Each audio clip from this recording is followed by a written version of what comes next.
Hi and welcome to this very compressed video about my very compressed piece made with some very compressed pianos.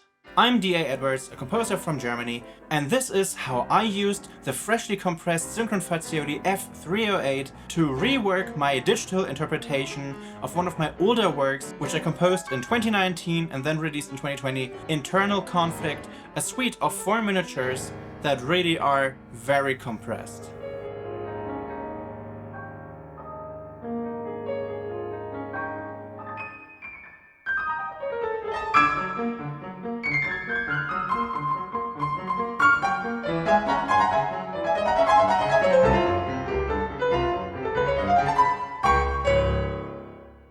Yes, those last roughly 40 seconds really were the entirety of the first movement. The entire suite only lasts around 4 minutes, but I still think it is packed with stuff, so compressed really seems to be the right term here. Now, you heard me talk about this compressed stuff a bunch, but this is actually really great. You're not going to notice it in terms of quality or what you're able to do or anything like that. So really just what this does is free up a bunch of space on your sample library drives, so you can buy even more Vienna Symphonic Library products. But seriously, it's actually really great because with the Fazioli F308, I went from almost 200 gigabytes to 45. Paul Kopf just told me they just found some good compression algorithms, so it really is just file compression. You're not losing any audio quality or anything like that. And by the way, you can currently try all of the pianos for free with a 30-day demo.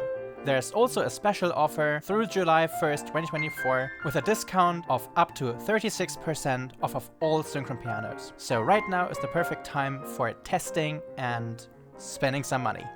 A while back, I made a video here on the Vienna Symphonic Library YouTube channel about comparing pianos when the Fazioli F212 came out. Among those was the piano that I used to make the original version of Internal Conflict, which really sounded kind of crappy if you imagine what it could sound like when looking back now and comparing it with what I'm able to achieve with the Synchron pianos.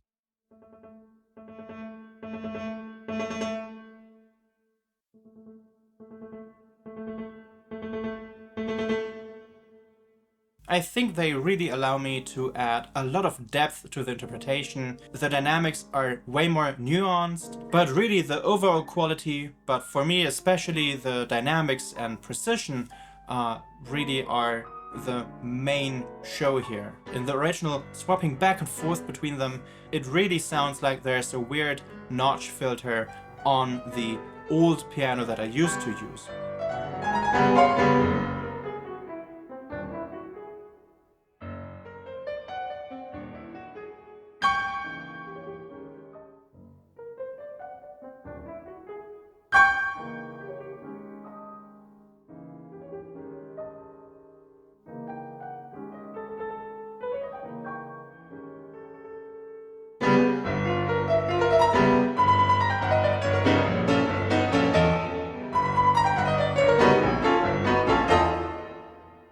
This piece is incredibly difficult to play. At the time, I did not care at all about playing comfort, and it's probably not going to sound as nice as with the software. That is a challenge, and I would like you to try. Please play my music. I used the Fazioli F308, which is a huge piano with, of course, a lot of bass and very powerful. And I think it was the perfect fit for Internal Conflict. It needs that brilliance. Now, while I was composing this back then, I didn't really care a lot about converting this to sheet music, so it didn't really matter to me to comply with any time signatures or stick to the grid perfectly. So while I was programming this, I was programming in the performance entirely, so even when there was some slowing down or time signature changes, I did not care. So this is a total mess and a total nightmare to convert into sheet music, so I still don't have that, which was definitely a big mistake, and I recommend anyone who's maybe working in a similar way like me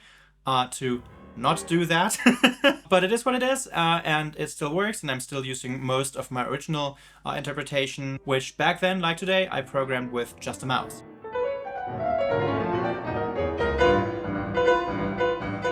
So I don't like composing with a MIDI keyboard. I think to me it's actually more a hindrance than a tool to make programming the MIDI notation easier. When you write for, let's say, a wind instrument or a string instrument, just any instrument that doesn't have keys, I think it's best to not play on a keyboard because your mind goes into keyboard playing mode. And that, I think, does change the way you think and work at the moment of writing. But then you might say, well, if I'm writing for piano, that is a keyboard instrument, so doesn't that then not matter? But I think it still does. Because a MIDI keyboard behaves a lot differently than a real piano. And I do think that vastly changes how you play. So this is one way a MIDI keyboard can influence your writing, even when writing for a keyboard instrument.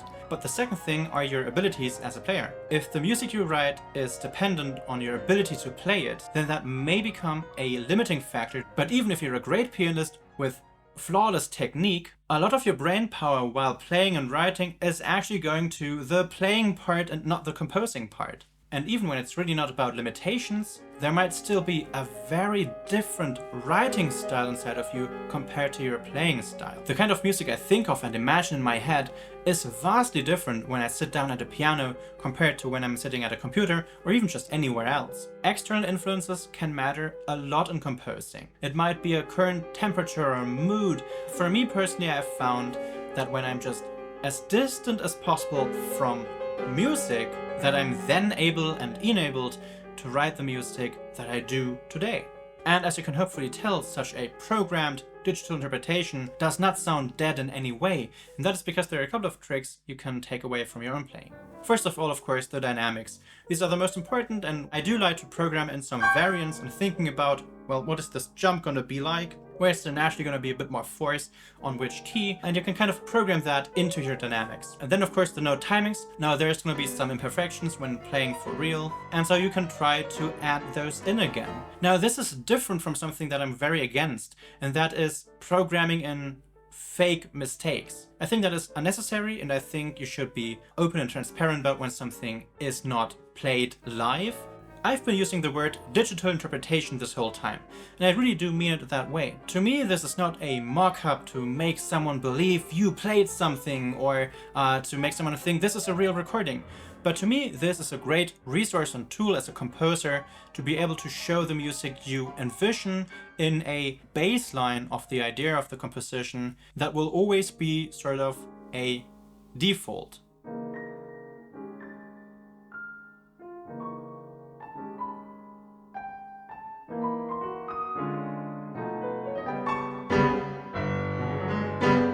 So here I'm using the sostenuto pedal, which for non-pianists is one of the less commonly known pedals, but it's actually very important. What this pedal allows you to do is to, like the sustain pedal, lift the dampers off of the strings, but only for the currently pressed keys. Which means you can have sustained notes and then have both hands free for other stuff, playing a very dry staccato while those are still sustained. Now what I think this piece really needs is some room tone. Even for my original digital interpretation, I used a room tone generator, so I used one instance of MirPro 3D as a room tone generator to give this interpretation a lot more depth.